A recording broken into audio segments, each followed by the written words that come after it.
I've actually not been a principal consultant for very long, in fact only since January this year. The previous 36 years I was a trade journalist working for the IT press and then a financial services press for the last 20 odd years. One of the first jobs I ever had was working on computing as news editor. Now some of you remember computing in pre-internet days. It was actually owned by the BCS, but the rump of the paper was, the BCS involvement was one page every week. And my job as a 24-year-old college dropout was to go and argue with the BCS about what was going in every week, which was largely reports about events like this. And we would always try and get them out because our editor thought they were not as exciting as some of the other things that were going on. So I was caught between the paper and the BCS. So I'm really kind of terrified here. The other reason I'm very terrified is in all of that time, I actually I'm old enough as a journalist to have been to the launch of Microsoft Office for the press conference, and I've never got the hang of PowerPoint because I've only ever seen them do it. So bear with me a second. I'm not going to use very many PowerPoint slides because as a hack, I spent a lot of time. The other thing that I'm really terrified about is that I'm not really going to talk about the dark side very much here.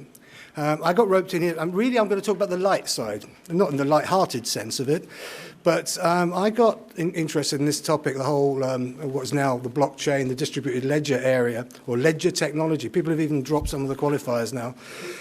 About 3 years ago, and I think as the discussion goes on this evening, we'll end up going full circle, because Anish is working for Ripple, and Ripple was the first thing that got me interested in this. I mean, obviously I'd heard about Bitcoin and I'd kind of dismissed it because it didn't make a lot of sense in the financial services world, in the grown-up world of financial services. It was very much, I think we all know, a sort of anarchist play to get rid of the financial services world, and still is actually. There was in fact, the European Central Bank made a speech and published a report today saying that there are issues around how it could end up replacing fiat currencies and all of those other things. Actually, I'm not sure that's true, but we can go into that later on. And I think the reason it's interesting is all the other things it can do. Now, there were two things. One, I was chairing a conference for someone a few years ago, and we'd spent all morning discussing this and that and regulations and technology and cloud and all of the things that were affecting people. And someone at the back stood up and said, "This doesn't matter at all because you're all going to be put out of business by Ripple." And I'd never heard of Ripple at the time. And they said, Swift is going to be put out of business by Ripple. And I thought, that's quite handy. I'll phone up Swift and see what they think. That'll make a good story for the paper. And Swift said, actually, we're taking this really seriously. We think it could affect us in lots of ways. And they were publishing white papers. They still are publishing white papers. That's as far as they've got. So I thought, this is very different from the Bitcoin environment. This is something completely different. And then I went to a conference in Las Vegas where it was Money 2020. It's a very big conference now, but it's like Woodstock. You had to be there first. We were at the very first one, and it just changed after that and got commercial. And there was a huge room, 400 people in a room, where people were talking about Bitcoin and its role in financial transactions and so on. And one of the guys on the panel was from the local FBI unit in Nevada. And he was there because it was during an American government strike, and he was the only one that could travel there in his own car. None of them could fly in from Washington. But someone said Bitcoin is only good, and I guess we're going to hear something about what it's good is the wrong word in this context, perhaps. The more exotic uses of Bitcoin and cryptocurrencies. And I was sitting at the back with a friend of mine, Tom Gronfeld, who writes for Forbes magazine in the States, and we were both very old-fashioned journalists. It was almost like one of those things you see in the old movies, because someone said, it's only useful for money laundering. And the FBI guy said, actually, we really wish the money launderers would use it all the time, because then we'd be able to catch them and their friends, because it's an audit trail. And we'll find out how true that is, perhaps, as we go on. And I thought, there's several things happening here. And then gradually over time, people stopped talking about Bitcoin and separated the two, and I think this is really important as we go forward, and started talking about blockchain. And then last year we started talking about distributed ledger. Now this is actually done by Michael Manelli of Gresham College. This was just a Google Trends thing from last year about how many searches there were on Google about blockchain. And you see it sort of starts in about 2012, blockchain. Blockchain isn't mentioned in the original Bitcoin paper. There's blocks and there's chains, but there's no compression of the word. So it suddenly goes up. This is 2015 really goes up. But I was more intrigued by why we moved then on to starting having fairly religious arguments about the difference between a distributed ledger, a consensual ledger, a mutual ledger, and all of the various things. And I think these are just kind of shared databases. And we did this, I vaguely remember lectures about it at college back in the 70s, but we didn't have networks. So I did it again and said, well, if we ask for distributed ledger, and I can't put them on the same graph because the scale doesn't work. This just disappears in certain terms of time. It starts in August or June last year and goes up to about 300. And I reckon that's probably me using Google, or me and Tom probably actually, as we were running around saying, we're following up what this FBI guy was saying. So this is all happening very, very quickly now. And I think one of the things is quite important, of my news journalist background, but also my interest in trying to predict for our clients what's going on next and why people are excited about this technology, despite some of the obvious problems, and there are many obvious problems. In fact, Swift's latest white paper published last week shows 8 obvious problems, of which all 8 managed to coincide with Swift's strengths, which is quite handy for a white paper and an advertising campaign. So what started happening then, we suddenly saw the emergence last year. This is when I was still working for banking tech. And we saw things like these consortia emerging.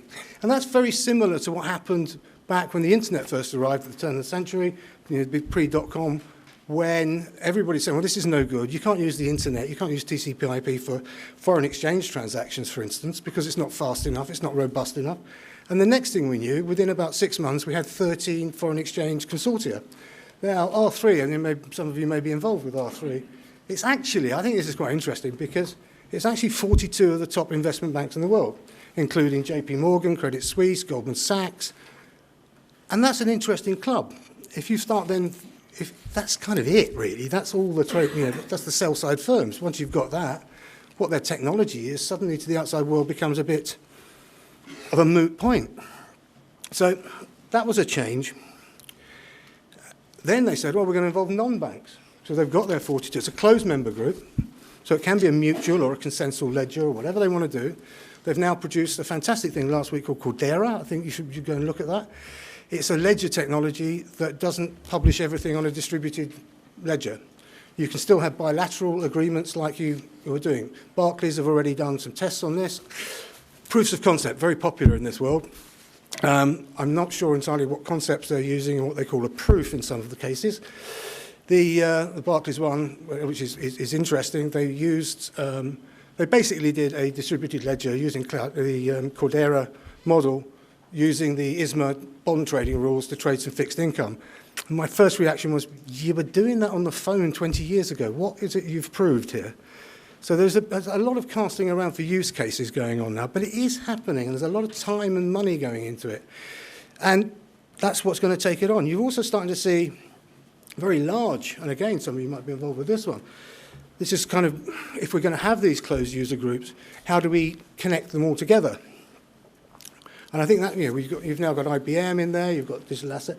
Intel has just joined in recently. There's really quite a lot of intellectual effort and money going into this now. So this is why I think it's real. But it's also why I think, from a Darkside perspective, it's less interesting to the casual criminal, shall we say.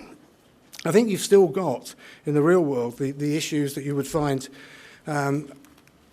previously in cybersecurity issues. There was a story towards the end of last year, or maybe the beginning of this year, about an 81 million hack at the Bank of Bangladesh, which was interesting at the time. The bad guys managed to get in. They inserted some code.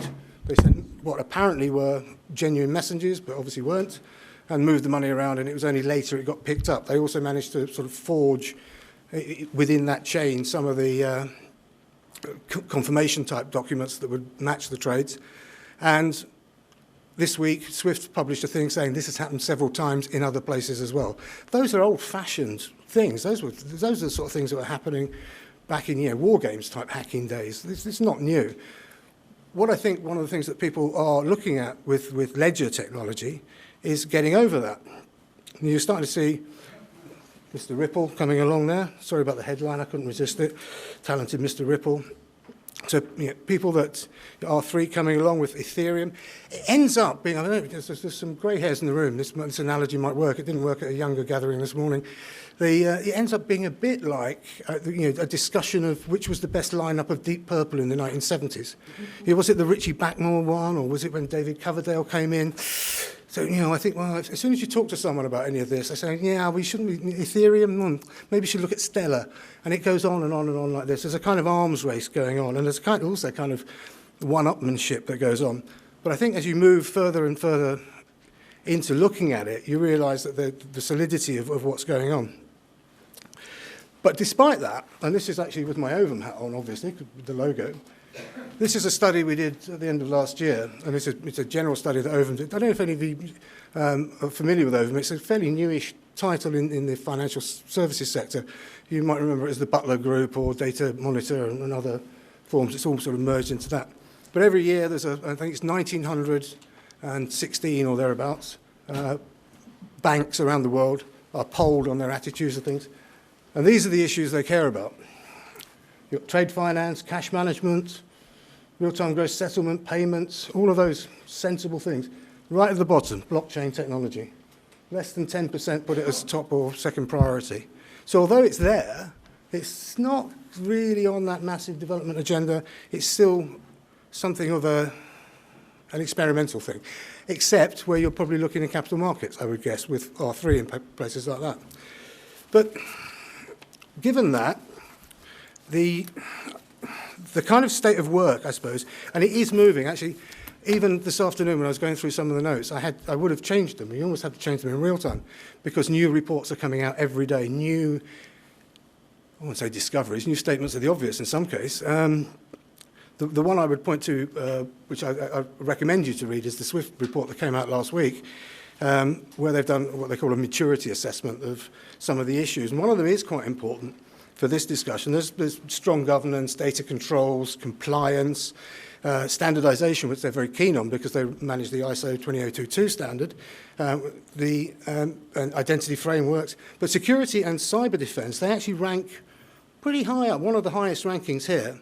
I say one of the highest rankings because none of them are very high. It's promising development with significant R&D work still to be done. So clearly issues, but actually it's largely to do with some of the issues that ledger technology itself solves. And I think in the identity space, you can get bogged down into looking at that really closely.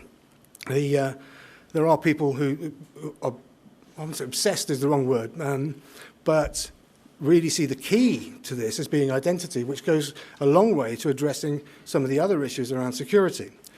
I personally, I shouldn't say this was a policeman in the room, but on my old school report, a colleague of mine wrote Captain of Burglary, because at boarding schools you spend quite a lot of time doing, passing the time and, borrowing things. And one of the things we did, because housebreaking is a very serious offence, was not break things. So we borrowed keys and just copied them in the metal workshop. Now, if you've got a world such as you had in India, where they're going to hand out billions of identity codes in one go, if you've got everybody setting up ledger-based identity protocols, as Captain of Burglary, I'm going to get right in there right now and get myself a whole box full of identities that I'm going to use. So those are worries, those are issues, much bigger than the technology. So you've got to look at the governance, the frameworks, the existing agreements that are in place, like with the Barclays example, with Cordera, where they were using the existing business practices to trade. Why not? Those are the things you need, because they've got built-in legal frameworks for any kind of redress when things go wrong. So this is why I'm doing this. This is the light side, by the way. People are going to steal all the identities, and it's still not there with security. The promise of it is such that it's very well worth going down, but it's not a panacea. We all know that. And I think because discussions like this are happening, we will move very quickly. I've already shown you, we have already moved very quickly in the last 3 years. I can't think of anything in the last 36 years of covering this industry that has moved this quickly, not even the internet. And whether that gets anywhere, but then do you remember the internet when there was a dot-com bubble? and it all seemed to stop, and everybody that was cynical about the internet said, oh, that came to nothing, did it? And we're kind of at that point now where people are still being very cynical, but I think over the next year we'll see real things and real things happening where eventually the technology will disappear. The binary stuff that we all care about here, and this is very interesting to me at a conference last week, instead of arguing about whether things were mutual or distributed or shared or consensual or whatever, people were just saying ledger technology. And I think that's where we go forward with it. And I think on that basis is what you have to have the conversations going forward. Reliability, scalability, all of those things are easily within the grasp of the IT industry, and certainly within the grasp of financial IT. I mean, Swift is very, very reliable. What they're claiming nowadays, 99.99, etc. All of those things are the normal day-to-day job. To what extent does it change things? I don't know. I think if you look at some of the more romantic or perhaps idealistic notions, it will, replace governments. Really? You know, even if that was desirable, we have systems for replacing governments. You can have an election, you can have a revolution. Those are the sort of things you can do. I've a good friend of mine, Peter Harris, who set up the Water newsletters in the UK a few years ago. He's moved out to, he's writing a blockchain blog out in Austin, Texas. And he was invited, he does a conference called Blockchain on Wall Street, and he was invited by the local guys to speak to them about the role of this. And he said, I don't think I can come, because they hold their weekly meetings in the anarchist bookstore, because that's their view of where Bitcoin is, that's its role in the world as far as they're concerned. And Pete thought if he went along and did his presentation about how you could use it in capital markets, he'd probably end up getting lynched by a biker gang. So he sort of declined the invite, which is slightly more scary than worrying about a BCS guy complaining about an article 25 years ago. So those are the issues I wanted to sort of open the debate with. We were going to go into the terrible stories and all the rest of it. Hacking already happens. Cybersecurity breaches happen. Does this technology open a promise for helping to close that? Yeah, I think it probably does. And I see I am 2 minutes under my time, so I'm going to leave you with those thoughts to start with. Okay, thank you.